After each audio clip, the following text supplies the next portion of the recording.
How to find your organization ID on Zendesk.com. Hey guys, welcome to this video. I'm going to show you how simple and easy it is to navigate and go over with your organization ID on Zendesk. For that purpose, simply have your Zendesk account logged in and then head over to the admin settings. Once you're into the admin settings, you can look up all the admin center and all the stuff that you can have access to, like the macros, triggers, views, and automations. Now from here onto the right hand side is where our organization ID is visible. This is non258.zendesk.com. Simply copy that and keep that safe with you. So this is basically your organization ID.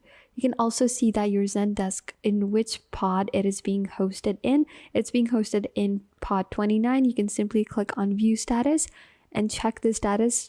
And there are no incidents with non258. There's support for 90 days. There's guide. There's no active incidents going on currently for your organization. So this is how you can check your organization ID on Zendesk.